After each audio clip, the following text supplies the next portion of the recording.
So let me introduce Zach Blas. Zach was formerly at Buffalo, State University of New York in Buffalo, and then thankfully was captured by Department of Visual Culture here at Goldsmiths, and has been here since October. Zach is a writer and an artist. He'll be talking about the themes of his work. He's shown all over the world, including ZKM, where I think you currently have 2 pieces, which is in Karlsruhe, in Germany. He's shown in Mexico City, the Flux Space in New York, Brisbane, New York, you get the picture, New Museum, and so on and so forth. I invited Zach into this series because Zach's work has concentrated mainly on the consequences of the internet and the web especially, but also surveillance, sort of internet surveillance, and what can be done in relationship to that, both as forms of resistance and also as kind of ways of queering up network organization.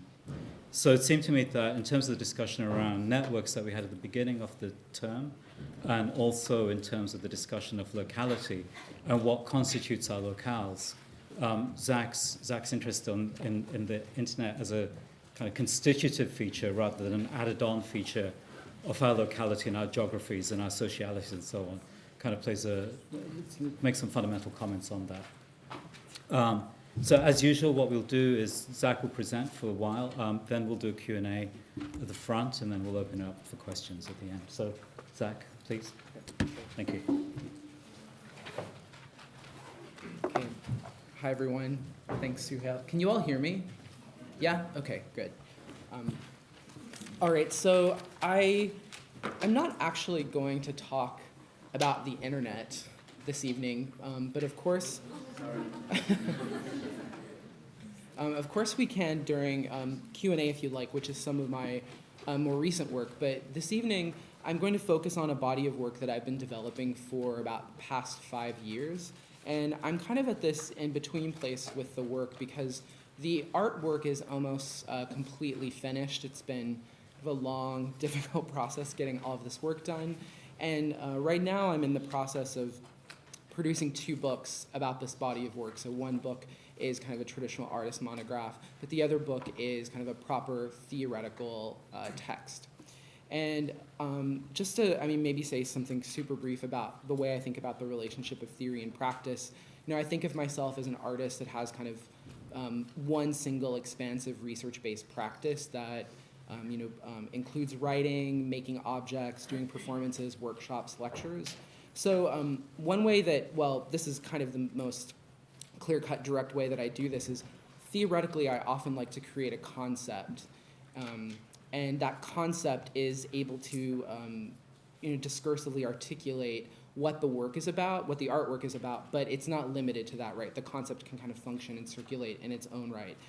So what I'm going to talk about tonight is this concept that I've been working on for the last several years, which is the title of the theoretical book I'm currently writing, called Informatic Opacity. And this idea of informatic opacity is built around 2 artworks that deal with faces and biometric facial recognition and mask protest. Okay, so I guess you could say this line of inquiry began with an interest in biometrics. So for those of you that aren't familiar with biometrics, these are a set of digital technologies such as facial recognition, but also iris scans, hand geometry analysis, different digital technologies that function by typically measuring or quantifying the surface of the body, right? This is really important that it digitally measures or quantifies the surface of the body in order to potentially arrive at some kind of core truth about a person or a subject. So within this, I became particularly fascinated with biometrics as an emerging form of global governance, and specifically how that is impacting a broad set of minoritarian persons or minoritarian populations. So one thing that's really striking to me about biometrics is that it turns identification itself into a mode of control. This is basically how biometrics works, through a logic of identification. And this was this kind of latching onto the point about identification was really important for me because in this post-Snowden moment, everyone wants to talk about this work in relationship to surveillance and privacy, and hopefully you'll see as I move through this work, those were actually never the focal points of this work, although they're constantly kind of spun around artwork that deals with surveillance and artwork that champions privacy. So I kind of want to trouble and push against both of those things. Now, particularly, I chose to focus on the face for a number of reasons, but it seemed to me the face was kind of almost like the most obsessive site to perfect biometrics, and there was this really important moment post 9/11, which is when biometric industries really began to boom. There was an obsession, particularly in the US, with trying to locate what was called the face of terrorism. So, right, actually trying to find ways to biometrically identify terrorism in faces.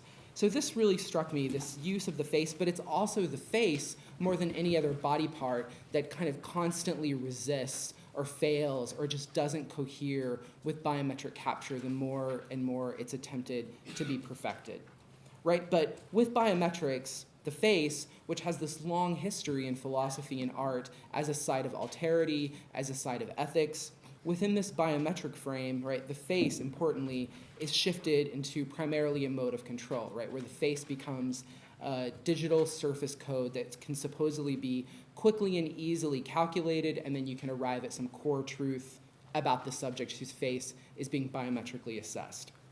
So part of this argument for me then is actually looking at biometrics and shifting the discussion from surveillance to capture, okay? And so capture emphasizes things like computation, algorithms, and how identification gets algorithmically standardized in technologies, basically. So whereas, right, surveillance might draw a lot of attention to, there's typically a lot of rhetoric around state surveillance, or often surveillance is more about who's watching us. Capture really kind of shifts the logic, and it's much more about the ways in which surveillance devices, things that we think of that are surveillance devices, get algorithmically programmed and operate through those algorithms, so certain kinds of standardizations, you could say, or identification standardizations.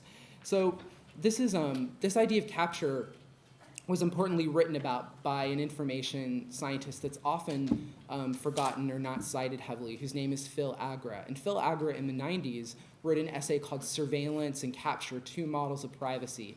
And his argument is that if you're going to think about surveillance in a computational era, it makes much more sense to actually shift the model to capture. And this is partially because, right, even just the root of surveillance means to see from above.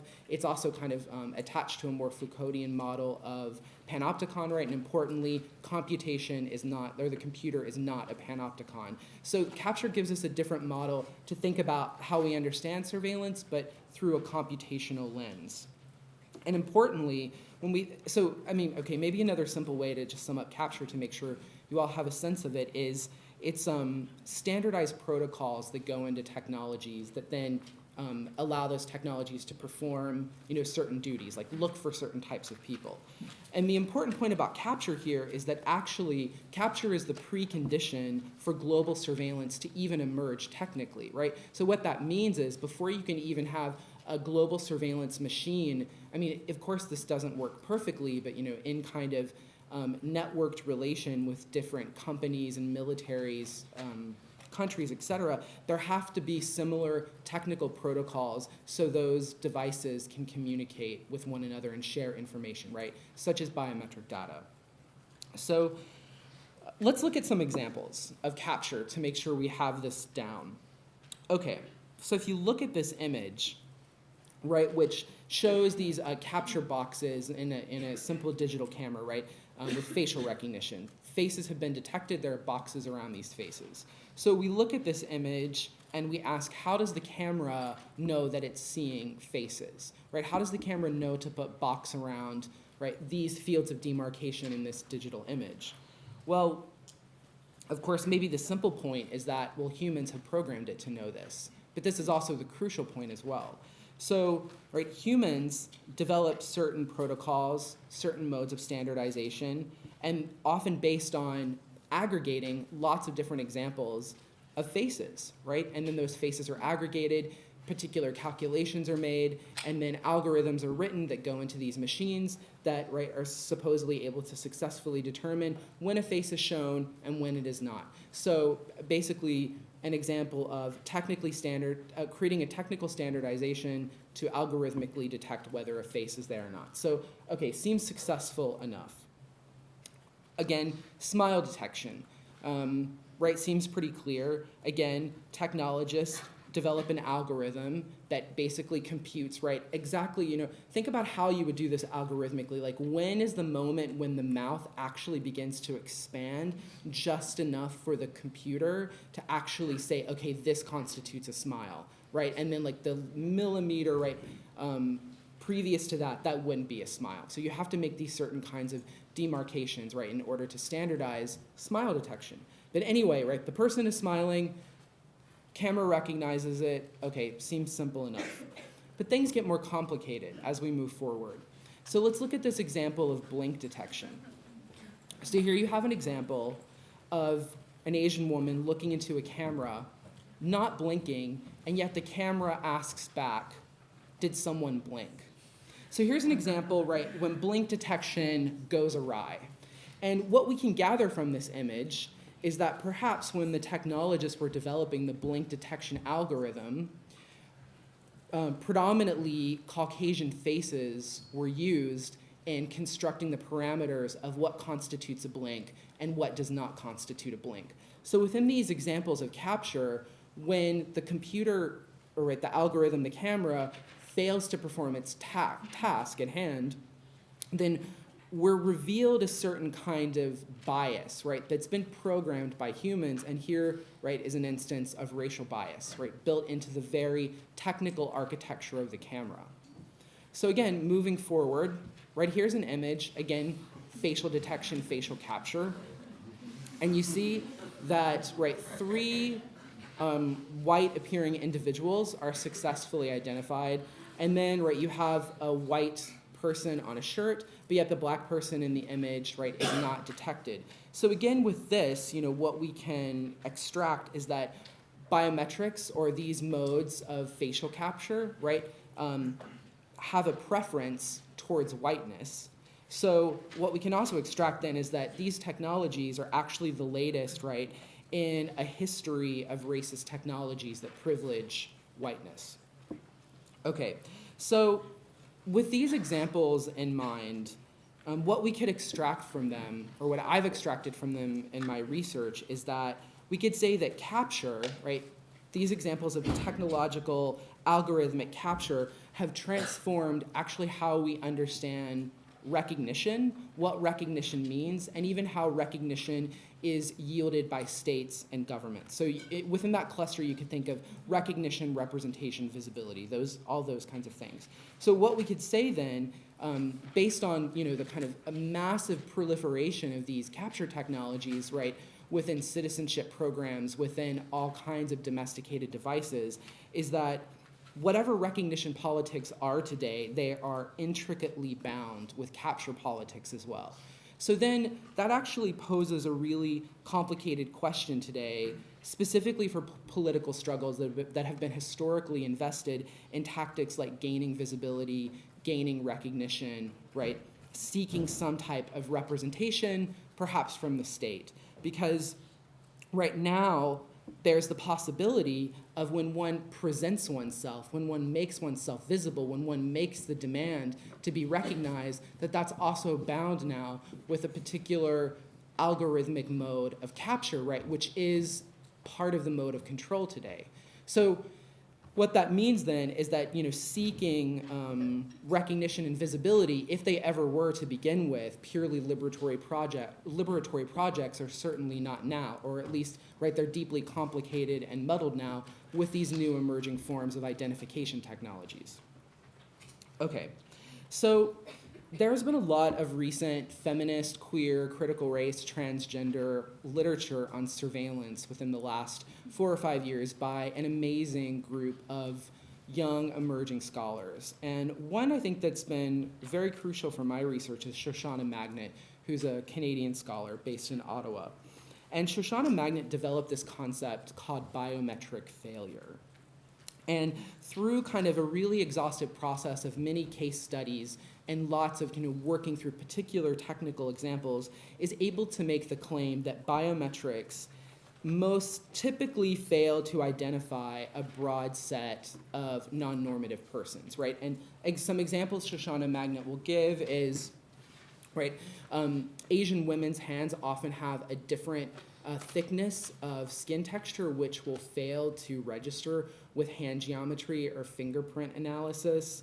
There can be issues of class where if you've done a lot of manual labor in your life, you've damaged your fingerprints and they won't authenticate properly. Or, right, maybe some of you are familiar with kind of the ongoing struggle that transgender people have, right, when faced with security procedures at airports where bodies get scanned and are kind of attempt to be normatively matched up against an identity card. And when that moment, when there's kind of a fissure or a disconnect between there, right, there have been instances where terrorist procedures automatically get kind of put into place, right, and that person is like taken to an interrogation room, et cetera. So what Shoshana Magnet is able to prove then is that biometrics could say produce the most structural violence against minoritarian persons, and also what she really usefully gives to us is that she complicates this romance of escape, which actually you see in a lot of surveillance art. I'm completely guilty of that as well. But right, this idea of biometric failure highlights that actually falling out of recognition from these machines can lead to serious political consequences. So right, this is something that actually absolutely has to be taken into question and consideration, right? Sometimes falling out is not necessarily kind of this romantic liberatory project that we might want to think it is. And so, but importantly for Shoshana Magnet, biometric failure is always something negative, right? So not being recognized by the machine is ultimately always something negative. And her kind of call at the end of her book is about developing policy changes. So, and unfortunately also in her work, she leaves little room for resistant practices, and when she talks about different modes of resistance to biometrics, she kind of trivializes them by describing them as spoofs. So that's not really taking them quite so seriously. But it is an anti-biometric position to a certain degree. Okay, so maybe the other or another side of an anti-biometric politics could look something like this. So this is taken from the work of the late Caribbean philosopher and poet, Edward Glissant, who's been kind of a deep inspiration to me in this work. And I would like to posit, and kind of what I'm doing in a lot of the theoretical work right now is suggest that Glissant's theory of opacity, which was definitely not developed in kind of direct relationship to any kind of consideration of technologies per se, but I think Glissant's theory of opacity offers us kind of a paradigmatic place to start articulating an anti-biometric politics, and in particular an anti-biometric politics that really does the kind of political work from a minoritarian place. And within this, we could think of Glissant's idea of opacity, right, as pushing against capture, right, pushing against a global identification standardization. So opacity would inherently be something that is anti-capture in the sense that I just went through earlier. So Glissant's concept of opacity is just incredibly generous and incredibly robust and multifaceted. There are times when he talks about opacity as an ontology, where he talks about opacity, right, as kind of what the world is made of. It's relational. It's ethical. It's an ethical demand, right? This is a famous line from his writing. We clamor for the right to opacity for everyone. A certain demand for everyone to have access to the opacity that they are made of. It's also aesthetic for Glissant, and it's also political in the sense that he'll make statements about, right, if we're to develop certain forms of political legitimacy, they need to be, opacity needs to be built into those modes of political legitimacy. So we could say that opacity is absolutely material, it's embodied, it's relational. And in relationship to the minoritarian, there's some really lucid moments in Glissant's writing where he'll say opacity is what protects the diverse. But I think, within that, what we could extract if we also go back to thinking about how Glissant talks about opacity as something ontological, it's that we have always already been opaque, right? And so this point about we clamor for the right to opacity for everyone, that's partially about the struggle to perhaps preserve or protect or let that opacity exist as such rather than to actually fight through capture to somehow retrieve some opacity that we never had to begin with. And I think another useful distinction in Glissant's writings on opacity is that he makes a distinction between difference and opacity. And he says opacity is actually what goes beyond difference in the sense that his understanding of difference is, right, you're only different in the sense of what you're able to kind of identify yourself as not and kind of parse and cut up based on your own logic. So for him, there's something about difference that falls flat because it's still not letting exist as such, kind of maybe an unknowable alterity or something like that.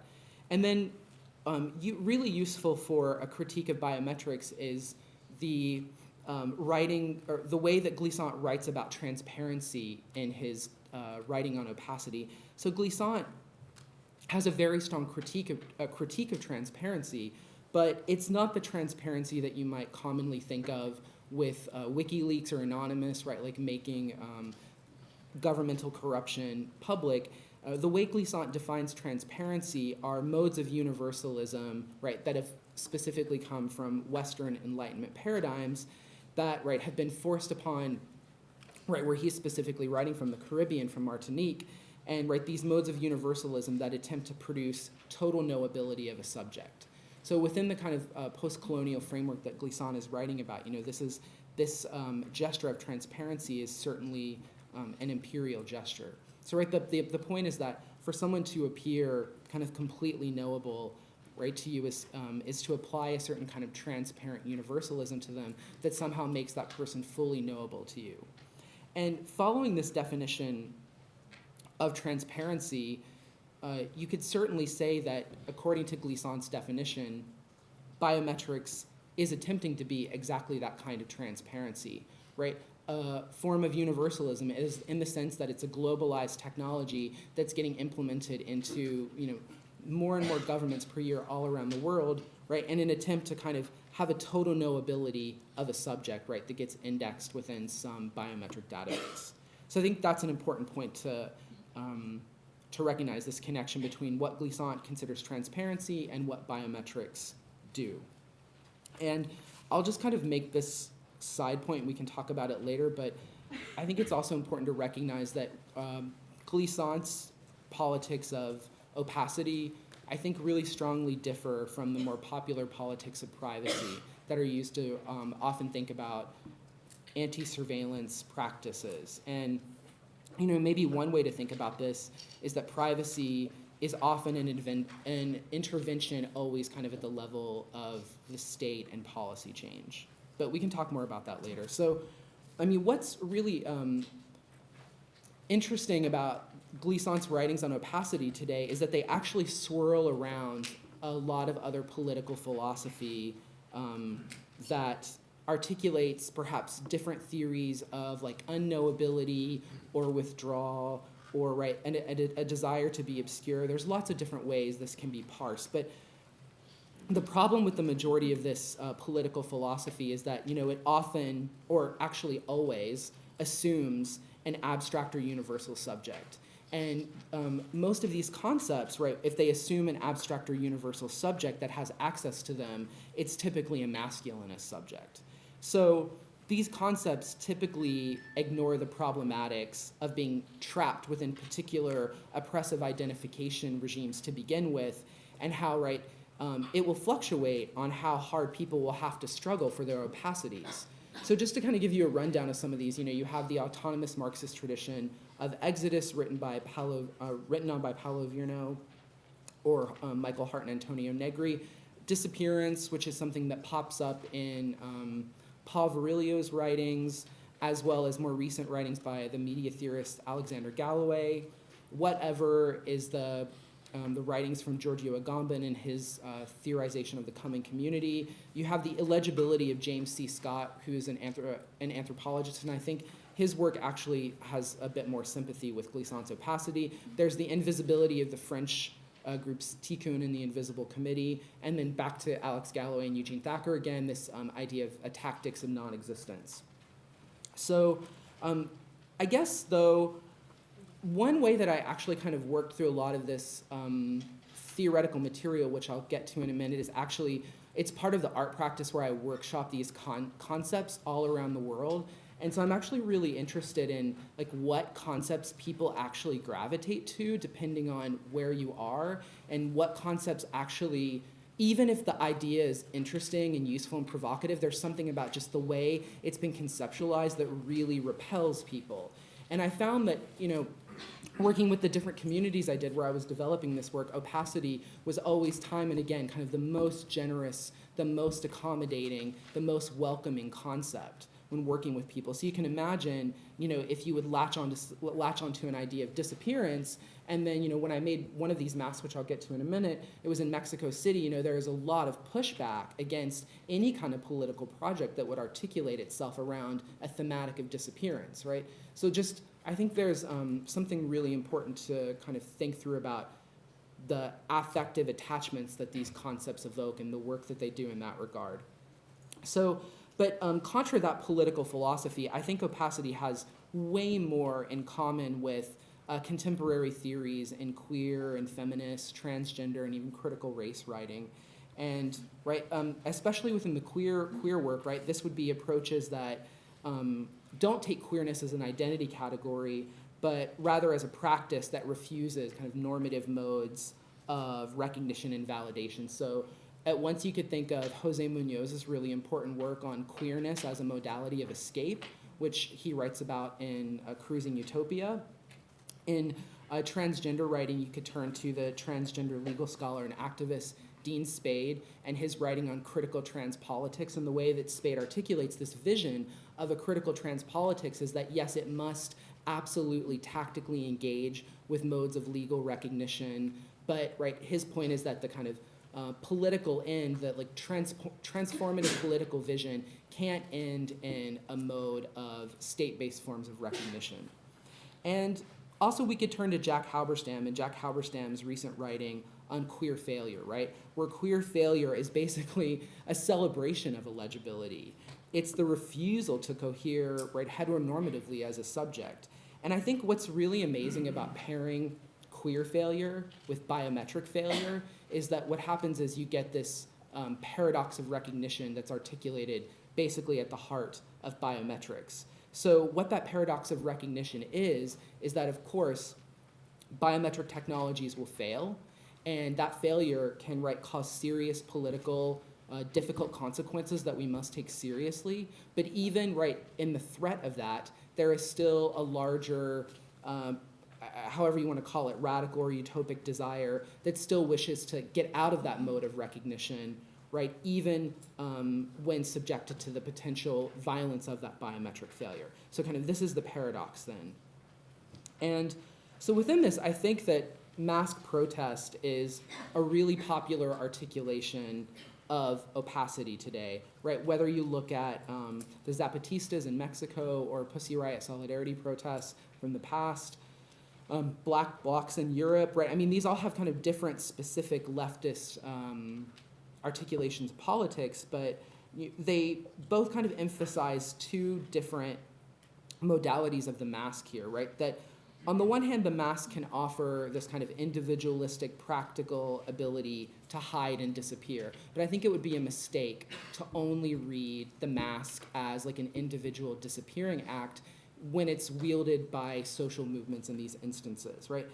There's also something very positive about the uses of masks here that, you know, I like to think about as collective transformation. And it's a collective transformation that's about creating a certain kind of presence, a certain kind of visibility, you could say, but a visibility or a presence that refuses to be reduced to the reductive, capture-based, representative apparatus of democracy, or right, or it's kind of calling out the bankruptcy of the promise of representative democracy, right? Of which biometric representation is but a singular node within.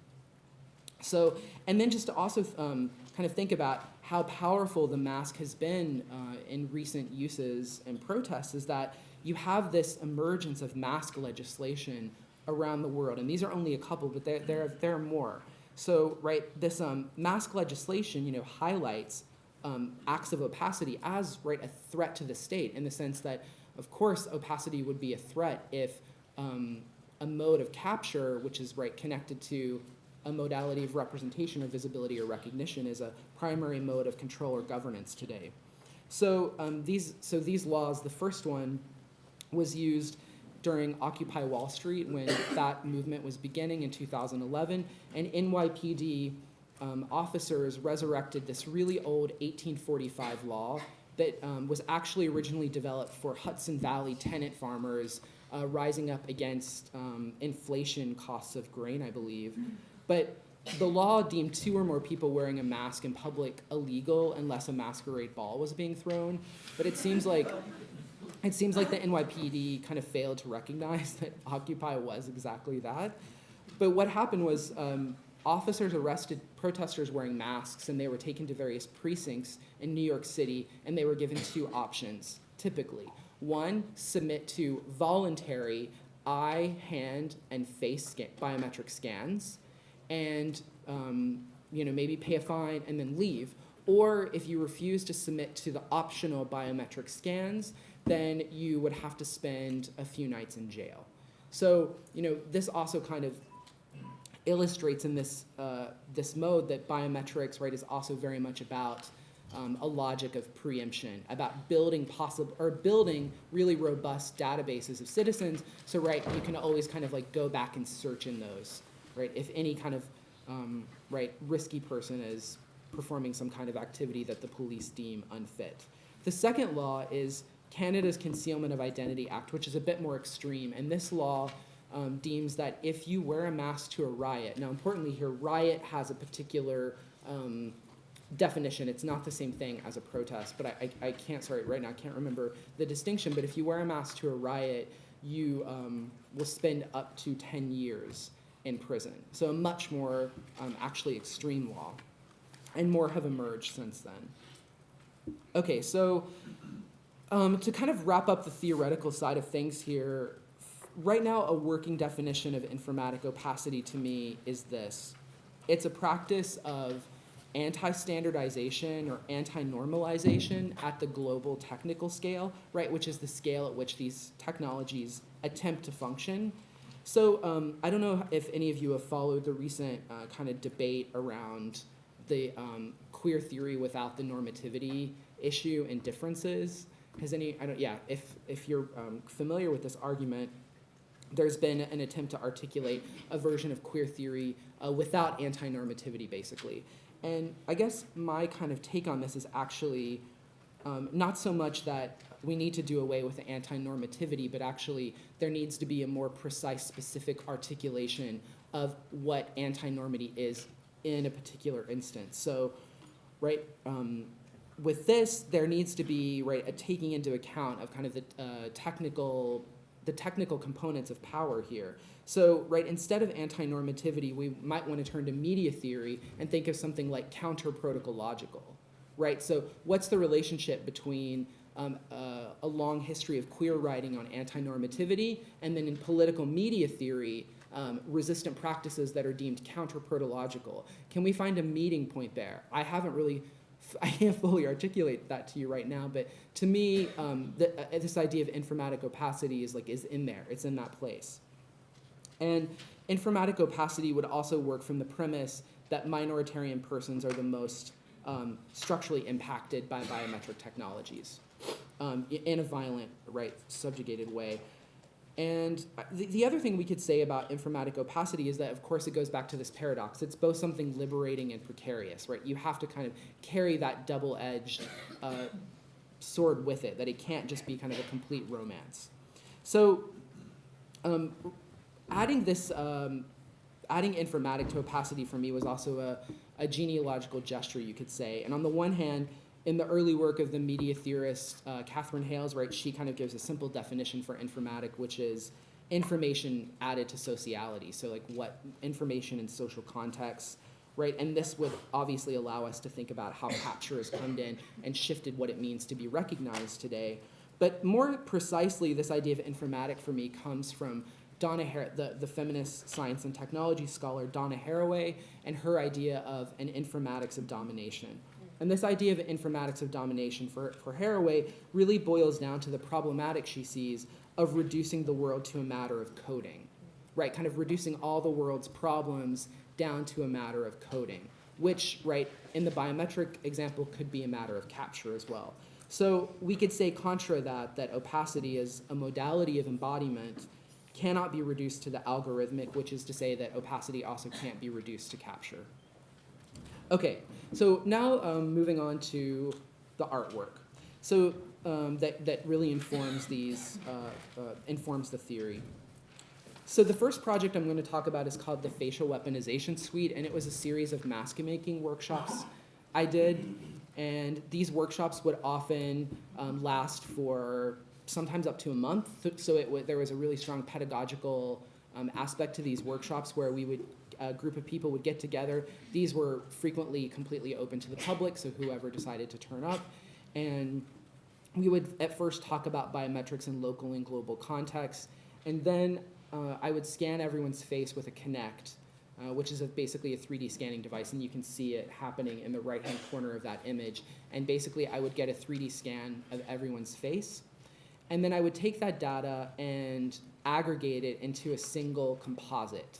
And so the kind of point of doing this was kind of trying to mirror, in a different way, the way I saw collectivity happening in mask protests. So basically producing a mask that's like actually the collective composite of a specific group of people, but also because the mask isn't produced through averaging, it's a little bit more kind of, I guess, wonky than that. That, what you end up with is kind of this excessive result that can't be biometrically recognized as a human face. So, and then we would do various performances and actions and interventions. So to give you an example, here are some scans, what an individual scan looks like. And this is just an animation of how faces might come together. And of course, this is exaggerated, but the way it would work is just, kind of literally like layering all this different three-dimensional data, just like you would layer images in Photoshop. But the important point was that all of the data of all the faces were there kind of going into the final form. So, right, what you end up with is something like that in this instance. And then I worked with the fabrication team in Los Angeles, which is where I was based when I began making this project. And the mask was made by taking the digital file and CNC milling a mold and then vacuum forming that mold with recycled plastic. So this is the mold getting cut.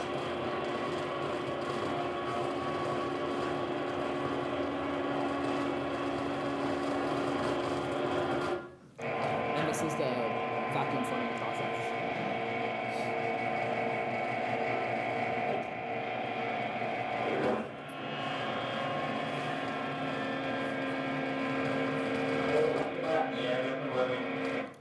So then the masks are painted from the inside, and I guess I should say during these workshops, kind of all of the formal decisions of the mask are all collectively decided together. So like, what is the form going to look like? What is the color going to be? What are we going to do? This is all kind of decided in those workshops with a group of people. So the first mask was called the fag face mask, and it was responding to an emerging set of scientific studies that claimed you could successfully determine whether someone is gay or straight based on quick, rapid exposure to their face. So the study first was conducted there were a set of them conducted at Tufts University in Massachusetts, but then they were quickly replicated at other kind of Research One universities around the US, and actually they have since been also conducted in the UK and Europe. So typically what happens is scientists will show test subjects cropped faces like you see here, and sometimes they'll even show faces, right, that are partially marked out, like you see on the right. So these different configurations of faces are actually flashed to a test subject, as you can see, for a certain amount of milliseconds, which at times is literally on the subliminal threshold. And these studies, amazingly, concluded time and time again that test subjects were miraculously able to determine whether someone is gay or straight with this quick, rapid exposure to the face. So, of course, the scientists kind of would like applaud themselves for, oh, we've discovered this amazing innate biological ability we have to do mate selection, et cetera, but right, they never really acknowledged that they basically just scientifically validated what is known in the US at least as fag face. And someone who grew up in like a really extreme rural conservative part of the United States, I actually heard this term a lot growing up.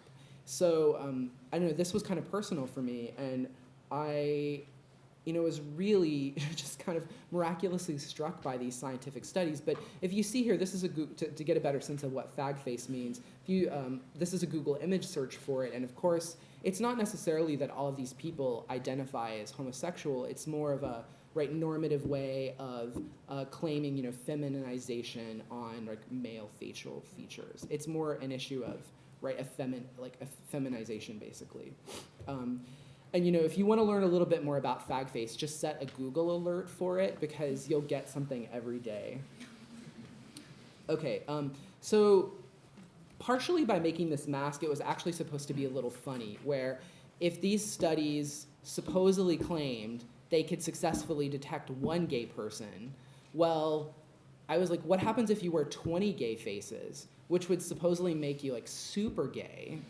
But then if you average the faces in a certain way, you actually end up getting this like abstract, illegible composite. So that was kind of the joke here. And one thing I want to say about those studies really quickly, just to connect it to biometrics, is it's really important to understand that those studies are not biometric studies, right? They're just scientists showing faces really quickly to test subjects. But what is amazing and miraculous about those studies is that even though there are no biometric technologies being used, the face is still being treated biometrically.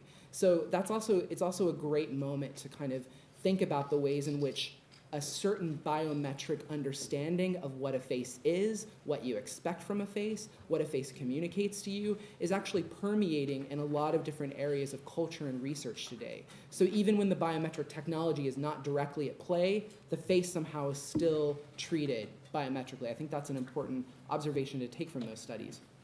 Okay, anyway, so I made this mask and I had no idea what to do with it. And I got together with a group of friends that helped me make it in LA, and we walked around Los Angeles. But I mean, Los Angeles is the weirdest place I've ever lived in. And if you walk around 20 people wearing these in LA, no one's gonna bat an eye. No one's gonna notice you. So it took me a while to figure this out. And then I got invited by the One Archives, which is this really amazing LGBTIQ archive in downtown Los Angeles. And they were organizing this event called Reclaim Pride as part of Gay Pride in LA, which takes place in West Hollywood. And their kind of frame was they wanted to bring in artists that were, I guess, actively critiquing more mainstream gay and lesbian politics today, and also to try and draw attention to Pride's I guess, historical connections with more radical politics. So anyway, what I did, this is in true LA style, they put the experimental art in a parking lot. So this is the ground level of the West Hollywood Public Library. And I recreated this fag face study, basically. And with my collaborator, we would scan faces and tell people if they had fag face or not. Basically to just kind of, I guess, really attempt to draw attention to like the absurdity of that calculation. So the second mask dealt with different issues of blackness and race, and this was made in collaboration with the artist Ricardo Dominguez, who's part of Electronic Disturbance Theater, and this was done in his lab at UC San Diego. So one thing that really stands out when you think about biometrics and its relationship to blackness, there are a couple things. On the one hand, right, we've already had the racialized examples of the fact that when a new biometric technology comes out, even the Kinect was guilty of this, right? It can have a difficult time detecting dark skin. And following the arguments I presented from Shoshana Magnet, we know that that can cause serious political consequences. So if you think about black from a racialized perspective within biometrics, there's a clear problem of structural racism and subjugation there and violence. But on the exact same, in this exact same constellation, if you think about black informatically, if you think about black technologically, it's a color that highly obfuscates.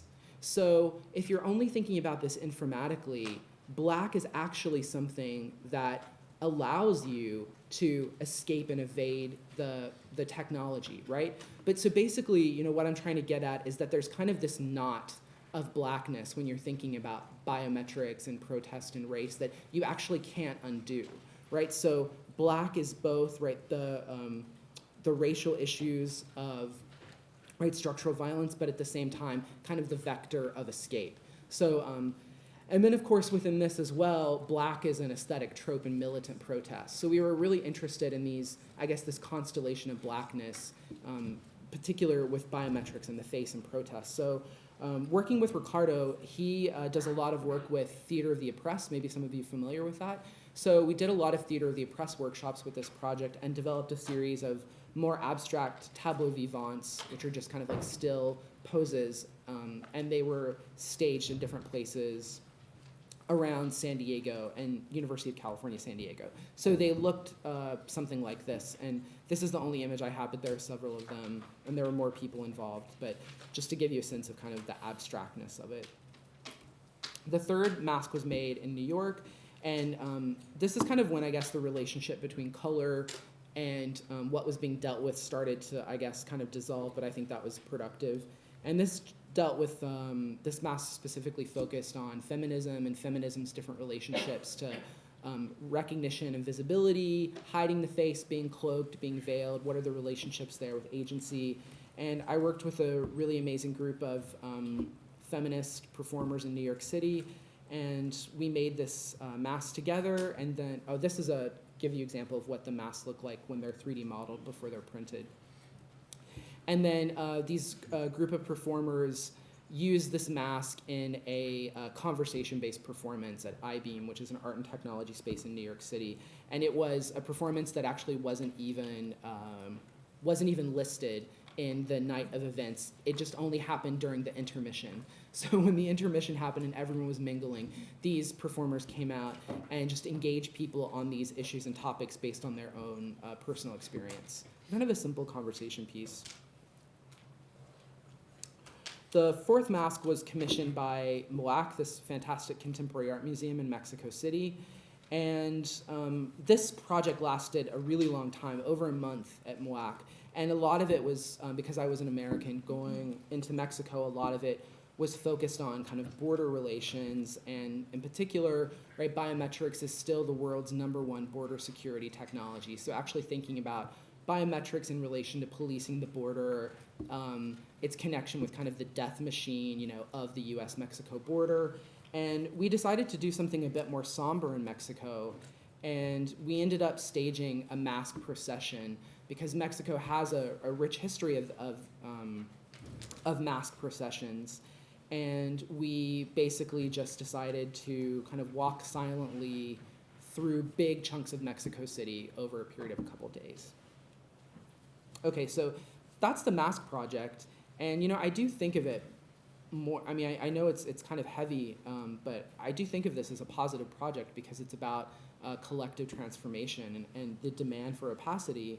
But, so this is what the work looks like when it moves into an installation. And I really like working with things like the mask because the mask straddles this border between a practical tool and a conceptual object. So depending on which way you move the work, it can take on different resonances. So, those workshops are incredibly important to me and deeply meaningful. But I also want the work to be able to function, as an installation. And I think when that happens, it becomes a bit more like sci-fi and speculative. But I still think, you can access what the work is about, and there's a video that goes with it. And you can see on the right-hand side, there's a little book. And, all the participants in these workshops were very aware that, when we were doing actions, we were also constructing images, which, in those images tell like it's vague and abstract, but tell a certain story perhaps. And so images from each action were put together in this little book. Okay, so this is a smaller project, and it's the last one I'll talk about, but this is the the companion project to the facial weaponization suite, and I decided I needed to make something a little bit more dystopic to kind of let the artwork itself make more of the arguing. So I really came back to this. One of the first places I was obsessed with biometrics was actually just the way biometrics aesthetically and minimally maps out a face. And typically, this is kind of like experienced in a very spectacular, like playful moment. Usually, these programs are on your home computer, and you're like, oh my god, this is so cool. I blink my eye, and the diagram like moves with me. This is so amazing. So I think what I really wanted to do in this work was actually really move, take the fun out of it, I guess, take the fun out of this, and really center this modality of abstraction specifically within criminalization and policing, because even though biometrics now are getting developed by different kinds of companies, different types of software companies, it's still a technology primarily of criminalization and policing. So I came back to the moment of the diagram and just started to think of it, as a kind of, it's a biometric portrait. Perhaps it's a portrait of dehumanization. It's an abstract portrait. But from the biometrics logic, it's all the information that's supposedly needed to uniquely identify a person. So I decided to do a test and created my own, had my face analyzed, created my own diagram. And then I decided to put it into 3D modeling because, of course, you're seeing these two-dimensionally, but they should be three-dimensional the way they wrap a face. And this was the first result I got. So this is the measurements of my face, just of a biometric diagram turned into a 3D model. And this really struck me because, of course, it looks like a facial torture device. So I did a test and had it 3D printed in plastic. And when I got it and tried to put it on, I was really struck because it actually didn't fit my face very well. And you can see there's these like inner points that were basically stabbing my eyeballs. It was very unsettling, but also it was an amazing moment because right within the computer, that biometric diagram is supposed to be like this perfect reading or analyzing of the face. But when you take those measurements and make them into an object and put them back on the face, right, you actually get a disjuncture. You get a disjuncture between the algorithmic capturing of the face and the embodied materiality of the face or the head itself. So I decided this is kind of where I needed to take this project, and I reached out to 3 other queer, feminist, transgender artists and asked them to collaborate with me on this. And so what we've done is we've each created our own biometric diagram, and we've used a different software program each time, so you kind of see like a variation on the aesthetics of what this kind of biometric algorithmic abstraction looks like. And then these 3D models are actually fabricated in steel, in metal. And they're fabricated in metal because at once metal kind of resonates with prison bars and handcuffs. Like it's a material that you can easily connect to kind of criminalization. And basically, only 3 of them have been made so far. So what happens is each of these diagrams, they're worn in an endurance performance for the camera, and the prompt is wear it until you can't bear it any longer. So basically, you're kind of seeing the struggle of the biometric diagram, with the embodied material human kind of play out over time. And the project is called Face Cages because, again, going back to Shoshana Magnet, she has this beautiful line in her book. Well, it's a haunting line where she describes biometrics as a cage of information. And I thought that was a really provocative line, this idea of biometrics as a cage of information, because it emphasizes at once biometrics complicity in the prison industrial complex, but at the same time also the fact that it freezes materiality, that it can't account for dynamic material change in the body. So these are the 3 that have been made thus far. And these are actually the videos. I mean, you kind of have to sit with them because they look like portraits. So there's me, and then in the middle is the Iranian-American performance artist Ellie Merman, who's based in Los Angeles. And on the far right is the Latina transgender performance artist Misha Cardenas, who's now based in Seattle. And the first time this was installed, it looked like this. It was at last year's Transmediale in Berlin. And so you have the videos playing with the objects exhibited with them.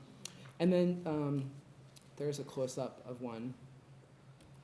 So this is what the last face cage will look like. And it's just last because it's very difficult to fabricate in metal. I will never do this again. But lesson learned. And it's going to be worn and performed by Paul Mpaji Sapuya, who's a queer African-American artist based in Los Angeles. Okay, so I guess I'll end with glissant again and make maybe an opaque provocation to you. So this is a quote from glissant. It could end up being obscure, which would perhaps not make me unhappy if you were willing to be my accomplices in obscurity. Okay, thanks everyone.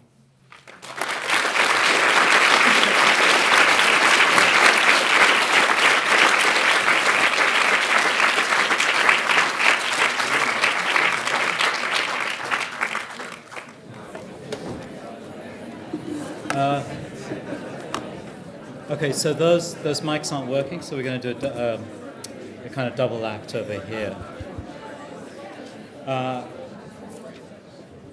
right, that was a very rich talk. I'm going to just ask one question because I'm guessing there are a lot of questions around. And the question I'm going to ask is it's kind of on the theoretical side of it, around transparency and opacity, which is like the key, the kind of key conceptual structure for the projects you've shown. I thought it was very interesting the way in which you kind of like ultra-localized the site of production and resistance on the face. So the technologies that kind of concentrate on the face is the sort of moment which becomes the systemic identifier for like the surveillance mechanism and so on through a process of capture. So capture is a kind of substratum for what then gets called surveillance mechanisms and so on. And I sort of see your projects as also on one hand demonstrating how that happens and sort of showing the what you call the disjuncture between the capture mechanisms and then the body whose face it is and so on. But also how that site of how that locality of the face can be sort of remobilized and operationalized in a way against the surveillance mechanisms, right? So in a way, with the facial weaponization suites, you kind of accept the face as being biometrically organized, but then use those technologies against the surveillance mechanisms for the biometric capture. Now, in a way, you produce opacity through capture mechanisms, not before they get captured, right? I thought that's a really interesting thing. So it's not like pure resistance or disappearance or legibility. All those. I mean, maybe legibility, but it's not the kind of inexistence which is some of the other projects you're describing. And I thought it was really interesting when you said that when you work with different communities and groups and organizations, the opacity kind of works as a term, because there's something in opacity which seems has agency to it. Whereas for disappearance, we can understand too well as a form of state exclusion. Right? People are being disappeared all the time by states or cut out. I was interested in partly because of the pictures coming out of the Paris attacks and what's happened in Belgium over the weekend. There are kind of two moments of opacity which interest me in this. One is that when you like in the reporting of the last few weeks, I appreciate this is like just ad hoc because it's current, but it seems to me that things like this will always pop up. What's been really interesting in terms of the project you're doing is that there are a lot of pictures of the terrorists, the Muslim men, or the Islamicists rather, the Islamicists, and the woman as well, who was said to have the suicide vest but then didn't. But what we don't see are the pictures of the cops and the people who are doing the raids, right? So in a way, Yeah. the moment of opacity is also understood by the state mechanism as a way of, as part of the security apparatus itself, right? So it's not simply a way of getting out of the security apparatus. They also understand it to be a kind of key component for protecting themselves, essentially, right? Because you can understand why they have those masks on, because they don't want to be targeted by the individuals. And then the other figure, I guess, which seems interesting in this is the kind of systemic attack on women who wear the niqab, right? Not the hijab, which is just the covering of hair, and not the burqa, but the niqab is a kind of face covering, which in France was put forward as an argument for kind of universalism. So the laicity of the French state required a recognition of everyone on a face-to-face basis. People were calling up Levinas as a kind of the primary ethics is the face-to-face relationship, and the niqab gets in the way of this. So in a way, in the name for true ethics, we need to have these women remove the veils from themselves. So the niqab is in a way could fit very well into this opacity structure you're describing. And you, I think I'm trying to tease out the ambivalences in a way, because on the one hand we can understand the problem with the demand that women remove the niqab as a kind of Western European imperialism acted out on the faces and cultures of these women. But on the other hand, in the terms you describe, I haven't really thought about this before, what's going on? The question is, why is this debate happening now? Right? There's obviously anti-Islamism and those important sort of political, social conditions that we're in, sort of struggle with. But it's also the case that the niqab is a security threat, precisely on these terms. I mean, it's exactly the opacity you're describing, right? Okay, so now my question. It's already three parts? Yes, that wasn't the question, that was the build-up. Oh, well, I've got three parts I'm going to respond to. Do you want to respond to that, and I'll do You can keep going if you want. No, Okay. I need a drink. Okay. All right. Okay. Those were all great, excellent questions. So the first question was about producing opacity, and opacity that emerges not before capture, but after capture, right? In the sense that the masks are made by essentially, like a digital biometric scanning device. Okay. So the way that I guess I would answer that is that, I guess on the one hand, I think it's important to understand the mask not as, like, it's like not the endpoint of a demand for opacity as such. It's like the mask is just kind of an articulation of, maybe of the tarnishing of opacity by capture. So I guess I'm trying to draw a distinction between, like, I don't necessarily see a problem practically or theoretically with developing this like informatic demand for opacity, because the mask isn't like, it's not the end step of that kind of process, right? It's not that we make these masks and that's the end, we wear them forever. It's just that the mask is able to articulate that demand, right, in an informatic context, I guess. So it seems to me part of being able to articulate that demand informatically is, actually a need for an engagement with the capture technologies, in the sense to actually, experiment and understand their limits, understand the way that they're developing, the way they're changing. It's kind of like a cat and mouse game in the sense that these technologies come out, they learn from errors, right? They develop, new resistances follow. So, I mean, maybe that kind of touches on that question. And, okay, so then the point about the police, and maybe police masking themselves, or police not being presented in any kind of news footage, right, of recent terrorist attacks. So you said, or I wrote down like a version of like state opacity or something. And I guess the way that I actually try to think through this is opacity versus privacy.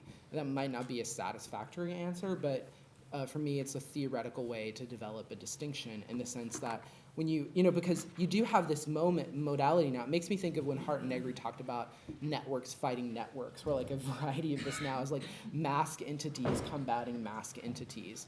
And right, with the masked police force, I would say there you have an articulation of privacy, right? It's not about kind of a coming together through masking to articulate a certain demand about the illegitimacies of modes of democratic representations. It's totally about preserving, that which is. It's like it's a complete logic of identity. It's like, I am this, I want to preserve this. So, I guess there's a distinction there for me. It's not necessarily, even though they're a collective force, like it seems like the desire is incredibly individualistic, right? Again, it's really just about preserving one's individuality rather than that modality of collective transformation that I was talking about with the masks. So I guess, that's the way I try to parse it. There's a split between privacy and opacity, but of course it's an incredibly fine line, and it's, and also maybe that's what makes the material so interesting.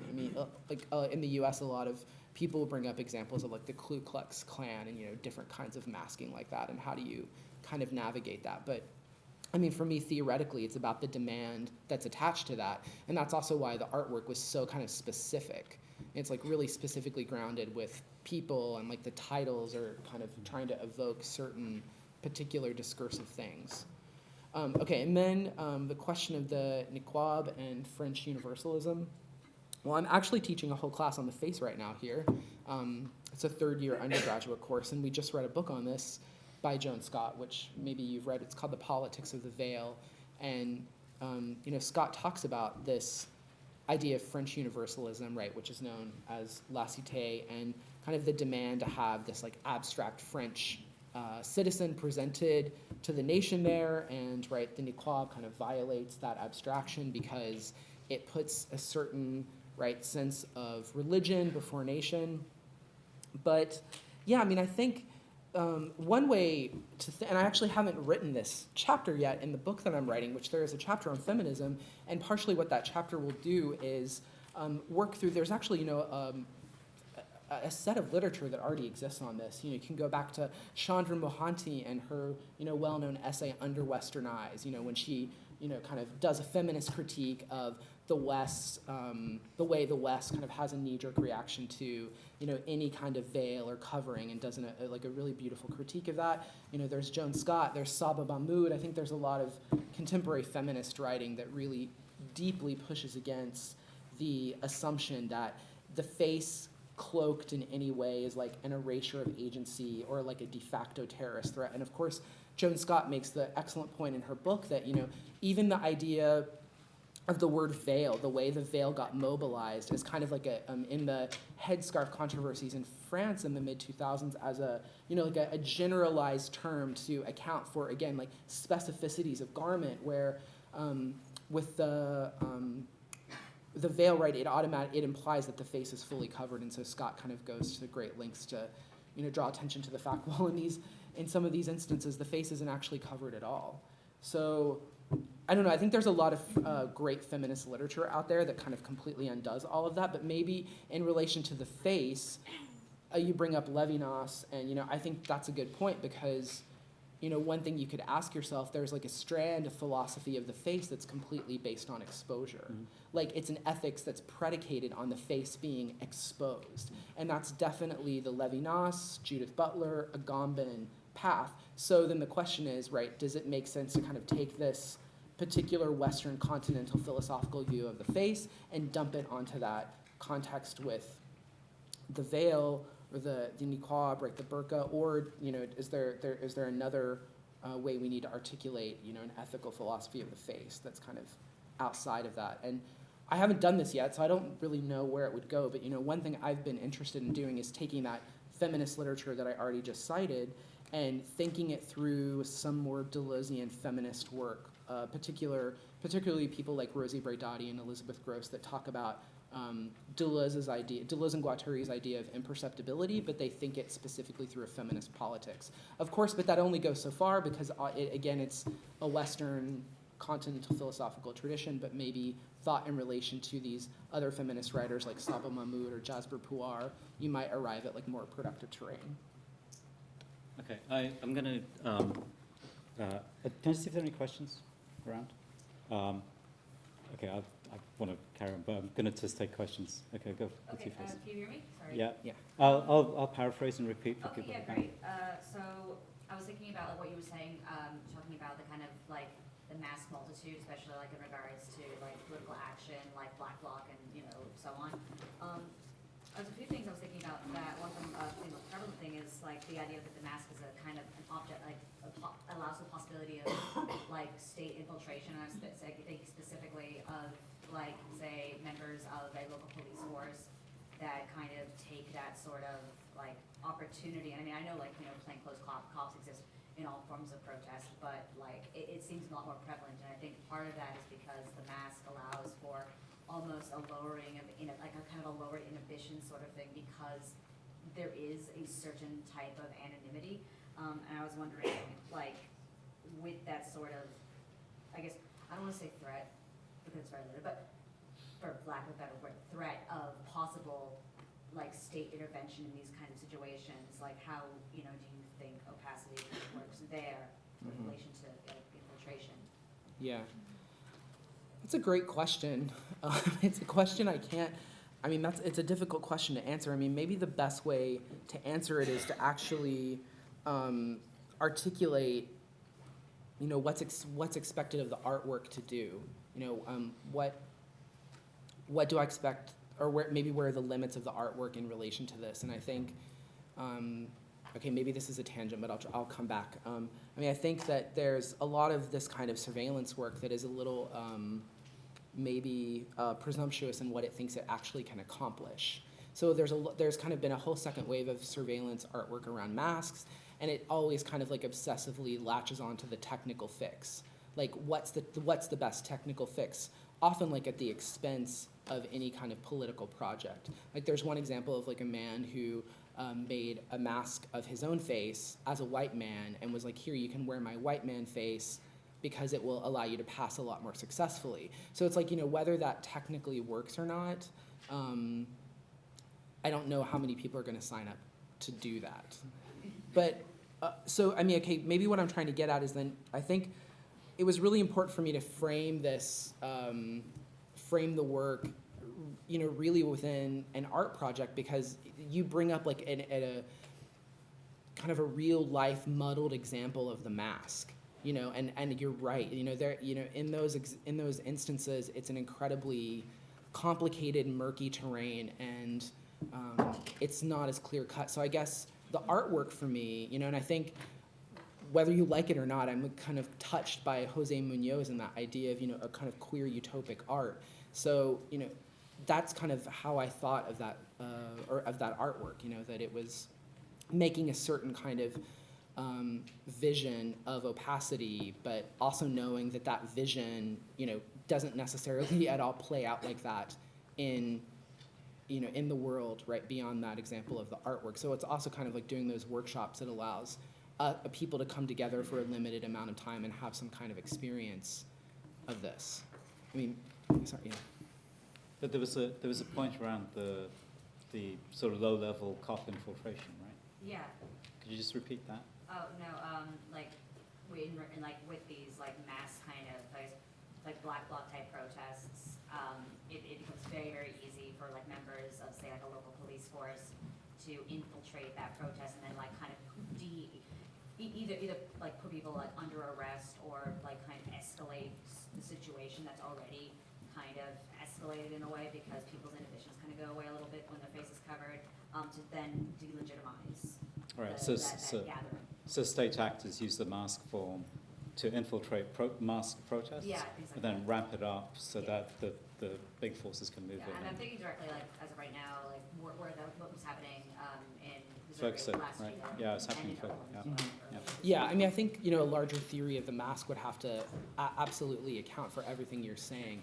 I guess the way that I tried to, I worked around that practically was that, when I would do these workshops, the masks were just for those people. That was kind of the point. It was like, and that's why the names of the masks, if you see them in installations, it has the location and date, because it's not like the fag face mask, whoever wants to wear it. No, it's these specific people that made it up in Los Angeles at this particular time. There were only as many copies produced as people that were involved with just like a couple extra. and that was it. So it's it's kind of a different, and that's also why it's the mask in the artwork is about articulating something that just goes beyond the mask. But anyway, yeah, there was a specificity there that I think routes around that, at least in the art practice. Okay, there's a question. Hi, thank you. That was a really interesting story. I was just thinking about this whole thing of the veil and guerrilla warfare, and that scene in the Battle of Algiers, that film where there's freedom fighters wearing a full sort of, I don't know if it was niqab, but anyway, sort of veils them. Have an attack on the French forces, so there's a whole lot there. But I just wanted to ask about perhaps the sort of tension in your project around the kind of whatever singularity versus the claims of identity politics. Because you're also quite careful to kind of pinpoint the people you're working with. Sometimes, mentioning that they're transgender or, from a certain kind of ethnic group or what have you. I'm just wondering about that kind of fault line, perhaps. Yeah, sure. I mean, I think personally, it's a personal commitment to those politics. Kind of, the life I lead is in those communities, and so it's really in all of my work that I've made. There's a very kind of conscious effort to, I guess, like discursively situate it within those practices and ideas and thoughts. So, with this work, of course, it's depending on who's talking about it.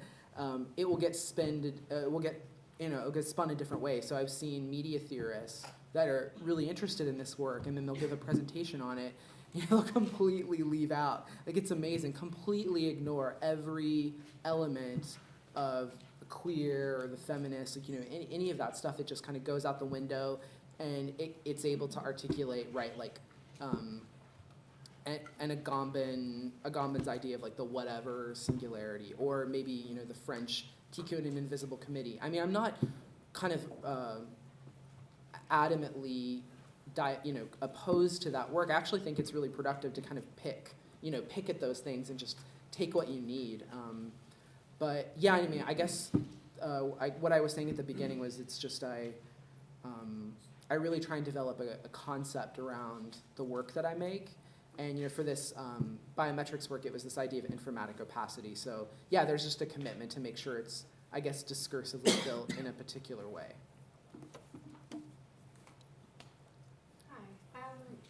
I was just thinking about the process of how the machine kind of fails, biometric failure, and also I can't remember the name of the disorder where the humans cannot recognize faces. Oh yes, right. Can you remember what that's called? Prosopopea. Yeah, that's it.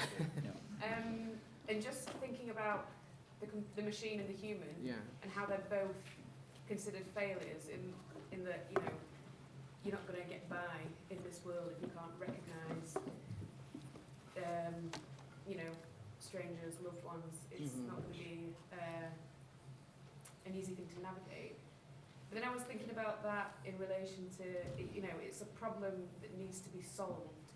That's the way it's perceived, much like, say, being born a hermaphrodite, where it's like, this is a problem that needs to be operated so that you can fit into the world and into the categories that we put on there.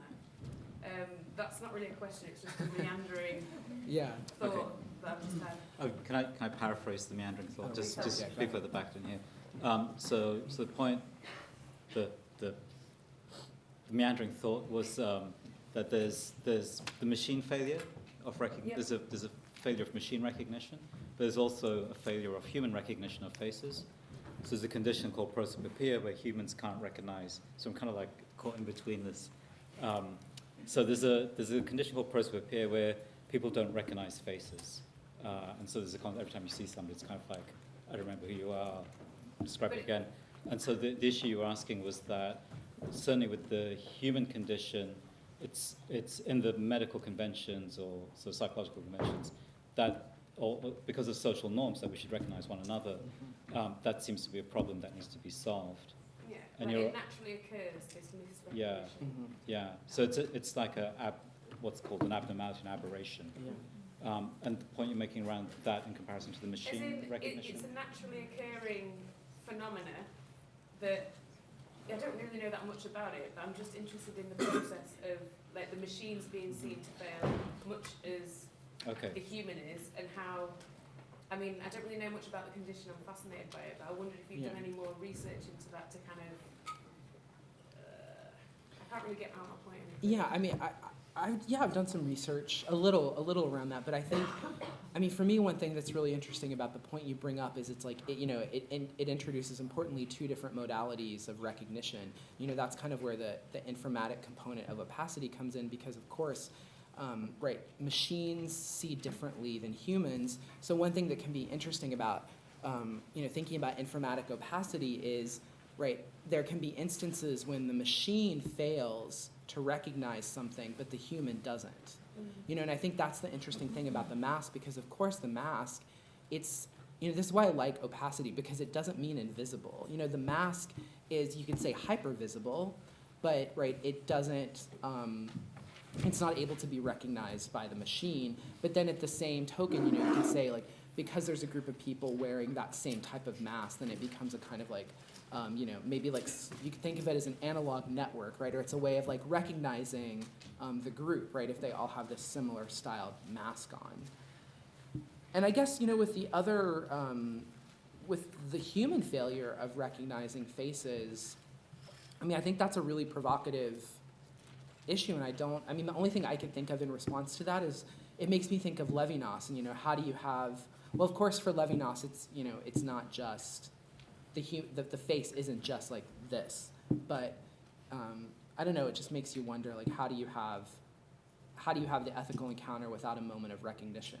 And maybe that's also what is really appealing to me with the mass and opacity, right? It's like, there's always kind of something unsettling about those, because when you're defaced in that way, right, it can be incredibly unsettling, and how do you kind of grasp and deal with that with all these, right, norms of recognition? So, I mean, just to kind of offer you maybe like a counterpoint that could be positive about not seeing the face is in the writings of Deleuze and Guattari, in A Thousand Plateaus, they have a chapter on faciality where they talk about, what faciality is to them is basically just like norms of interpreting whatever this is, and they make a distinction between the face and the head. And so their project is actually the opposite of Levinas. It's about escaping the face. So it's about getting out of the faciality machine into, that which they say is a-signifying, and a way you could think about that is pushing against norms of recognition or recognition altogether. I don't know what that, looks like in a practical, political instantiation, but I mean, it's certainly, I think, provocative to work with in the arts. It's also, just to come back to the machine-human thing, I mean, in Levinas, the face is a kind of proxy or metonym for nakedness, essentially. So the ethical relationship is to the other, almost without qualities, say totally naked, because there's not racialized or gendered and so on. So there's kind of an erotics within Levinas's ethics.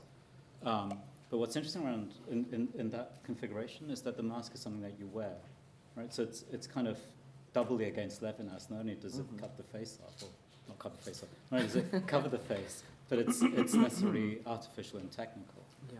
Right. So there's a kind of technicity within the kind of constructions that you're involved in, which I think, because in a way the prosopopoeia recognition issue is something about recognizing the other for what she, he, or they are. But the face kind of, I mean, there is a thing where in the what's the word I'm after? In the Bacchanalian or Carnival tradition, the point was being made earlier that the mask kind of decreases inhibitions and lets more sort of truth configurations Right. out. Yes. But again, there's something about the technicity of what you're producing, which seems to kind of get in the way of these ethical constructions. Yeah, I mean, I guess the way, I guess to put the cards on the table, I mean, I kind of, in the theoretical work, push against the ideas of Levinas and Butler and Agamben, because I think they're almost too metaphysical, those theories. They're not historically materialist theories of the face. Levinas, it's basically a religion of the face. So I think that I guess within the work, I'm more interested in thinking about the face in a really kind of specific instance, and it's As constructed? as constructed. I mean, that's kind of around in the biometrics. The face is a constructed thing. Yeah, yeah, And that's the kind of condition for the practices. yeah, sure. Grandma had a question. Oh, There's yeah. a question at the back there. And can I just stick to the same one with that? All right. So Just to comment on what you guys are talking about, the face is also already a mask. You know, her face was a mask, poker face. But that kind of face as a mask is also constructed, right? You have to learn Yeah, to have the poker face. yeah. But in terms of sort of the transparency and the opacity, you know, in facial recognition, they say that a human being, an average human being, whatever, has a sort of library or archive of faces, but it's limited. It's like, I don't know, several hundred or something. And there's ones that you can attach names to and ones that you can't, Yeah. but you can recognize them. And of course, for deep face, or one of those, you know, the best facial recognition engine in the whole world out there possible, there's also a library of faces. In fact, as you say, capture. There needs to be a capture before any of this works. Yeah. So there has to be an archive of faces that already exists. And if you just think about that, and you think about something like the Wire homicide, the Stephen Salmon work, where the Baltimore Police Department cannot put down 360 murders a year because of their limited manpower, you run up against the impossibility of transparency, actually, right? I mean, it's impossible, especially if you think about a global transparency. Then this sort of global, then the face becomes, the desire for a global facial transparency becomes something utterly ridiculous. Yeah. Whereas a captive population, it might work on a captive population, right? One that's archived Yeah. and facing the right direction. So perhaps for the global, for the dreams of global transparency, there's already a built-in opacity. Right? Yeah. So the question is, the face. The beginning point was the face is already a mask because like people have different sorts of faces for different occasions, and so the poker face is a good example, which then becomes an issue about humans have archives of their own faces for different situations. So these are kind of scripted faces in a way for different contexts. But then the issue, there was a kind of move from that notion of the archive to the notion of a kind of state or police archive where Limits of transparency. okay, so there's in a way because the record of faces is limited as an archive, there's an inbuilt or an inherent limit to the image of total transparency.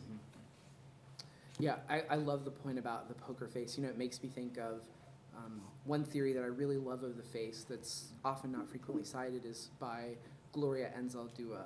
And Gloria Anzaldúa is a Chicana queer feminist theorist. And in this book she edited called Making Faces, Making Souls, she wrote the introduction. And basically one of her points about making face is like she talks about actually how there's this aggregation of layers of faces, that it's never just one, and it's kind of this point that you actually build this repertoire of faces you have to make in certain situations, and those build up, you know, one after the other. And then she kind of makes this amazing point where she takes this idea of the interface from sewing, and she says actually she understands the space of resistance is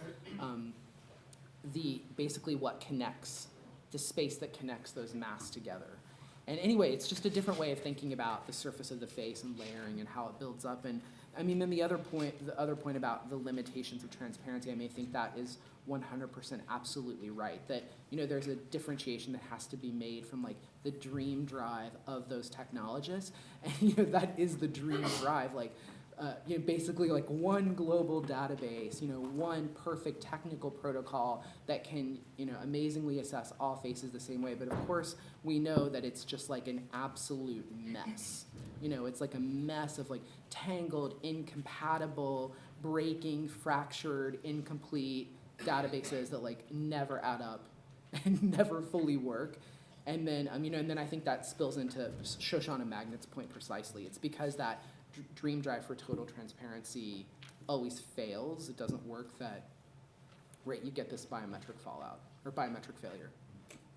Okay, question? Just to go back to what you were saying about Levinas. You said that it's not really, it's too theoretical and something like that, that it's not really based in history.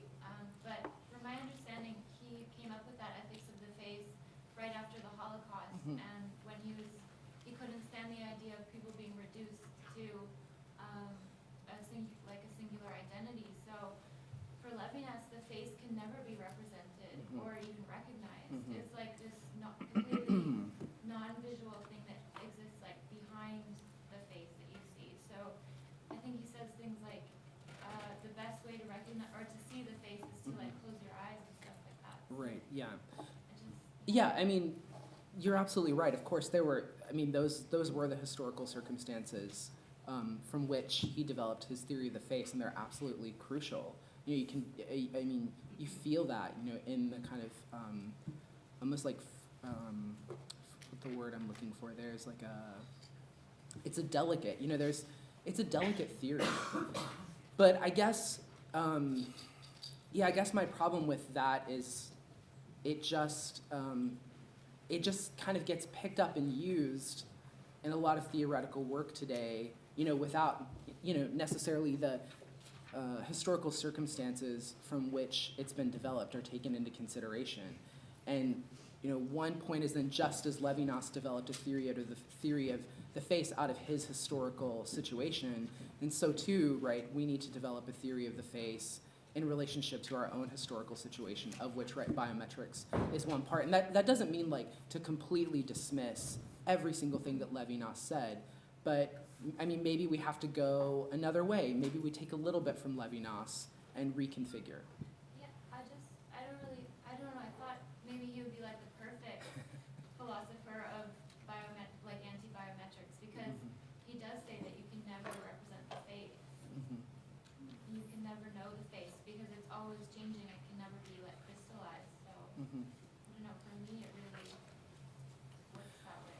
Well, I'm gonna do it through Glissant and some others, but I don't have any problem with other people thinking it in different ways. I mean, I think just how I think about the artwork, like a lot of this surveillance artwork around faces and biometrics. I think the way to move forward with that work and what it can accomplish is actually to think about how it exists within a cluster, right? There can be kind of a lot of, I think, arrogance in this work about who has come up with the best, most sleek technical fix.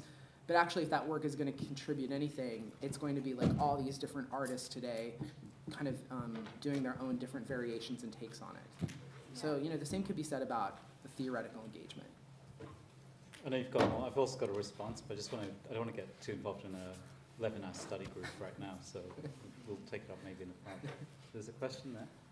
It's probably kind of a meandering thought as well, but your face cages project reminded me of in the Venetian masking festivals, there were some masks that were held on with teeth, so the person wearing the mask couldn't talk once the mask was on. Sorry, held on with what?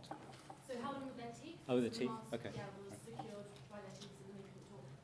So just wondering if you considered the mask kind of wearing practice in a kind of oral capacity. You mean thinking about specifically in relation to the face cages work, though? Yeah, but also in kind of like mask protests and how that impacts upon kind of voices and selective voices when one's wearing a mask. Yeah, sure. I mean, I think there's a lot to be said about the mask and the carnivalesque, and I think Suhail already touched on some of that. The kind of trope of putting on the mask and you magically transform in this performative way. And I mean, even just in doing these workshops, I saw a lot of that. So I would say that maybe it doesn't come through as much in the installations, but there was plenty of that carnivalesque energy swirling around in those workshops. And I mean, just to kind of comment on the face cages, since you brought it up, one thing that was also really striking to me about those works, to draw attention to opacity versus transparency, or when the face is exposed, with the face cage, which is thinking through the biometrics mode of control, that's the moment that the face actually is exposed in that work. And then with the mask, right, you have the face fully covered. So I don't know, there's an interesting reversal there for me as well. Can I finish my question? Yeah, of course. I'll be as brief as I can. It's Yeah, about sure. 15 minutes. Okay. It's kind. I mean, see your work or the kind of theoretical schema you draw up is sort of lies between the queer failure moment and the biometric failure moment, and you want to bring the two together through the practices, and I can sort of see how, which is not something I noticed before about your work, but you're very adamant that it's important for the construction of the facial weaponization suite to be located in the communities that produce them.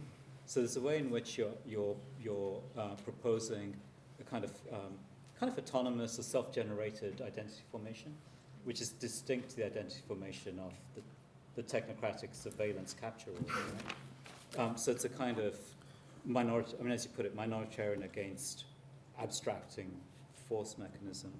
But I'm kind of wondering about the political horizon of the project and relationship to also to Glissant, because the transparency claim is a standard claim of the European Enlightenment. And it's the claim which still seems to have validity, because if you have as we have now with the security apparatus, if you have autocratic or authoritarian or non-transparent power mechanisms, they're not democratically accountable, right? So there's a way in which what transparency stands for. There's a confusion which I'm trying to unravel, so I might be confused in articulating it. On the one hand, we can understand Glissant saying we have to recapture personal, collective, communitarian, democratic projects by an opacity to a surveillance or kind of capture mechanism, which would essentially grid us up and put it into a power mechanism that isn't ours, right? So opacity is the mechanism or the tactic by which we don't get captured in those terms and can produce our own politics, identities, and so on and so forth. And your projects go along that line. On the other hand, there's still like the Enlightenment model, which is we need transparency if we're going to have democratic mechanisms on a large scale operation. So there was a few weeks ago, 2 weeks ago, Alex Williams was here talking about the Accelerationist Project and so on, and their claim is that the question they always ask is it scalable, right? So transparency and enlightenment was a way in which you could think about political organization between people, which would attest to equality as the political condition, but on nation-state scales. And that still seems legitimate and a really important claim for the societies that we're in. And in fact, it's even more important now because we live on sort of transnational scales, right? Which are kind of the mechanisms you're talking about. So what I'm struggling with, I guess, is if our common sense of democratic ordering in the kind of societies we have is the transparency model. Yeah. What's the kind of political claim for democratic political claim on a large scale on the opacity model? Yeah, I see what you're getting at. I mean, okay, on the one hand, I feel like, that's a slightly impossible question to answer to a certain degree. And I guess I don't know, I mean, I'm also just a product of who I've studied with. I feel like there's so much queer feminist training that almost like pushes against even answering that kind of question. But one way to think about it, and I think we talked about this previously, is that you could, just as Glissant critiques transparency as a universalism, because of the way Glissant theorizes opacity as a relational ontology, you could also think of that, if you wanted to, as a kind of universalism. That, what is universal that Glissant is championing with the world is the opacity that everyone shares. So, I mean, I don't know, I'm kind of thinking off the cuff here, but I think one way that it seems like to connect opacity in that way would be possibly through ideas of the commons or communism, in the sense that, right, it would be about maybe thinking about opacity, is what we share in common. And then I guess, I'm kind of spinning here, but I guess you could also connect this to something like I don't know if I want to, though, with Nancy Go and the on. way he talks about being in common, in the sense that being in common is like, what we have in common are the differences we share. But then Glissant precisely pushes up against that idea of difference. So I don't know. That's a difficult question, and I don't have a good answer for you. All right, I'll buy you a drink. But someone else is happy to do that work. Someone else can do that work. Okay, good. Isn't there something in indifference? I'm sorry. Isn't there something with indifference? So if transparency supposes a sort of knowledge of difference, right?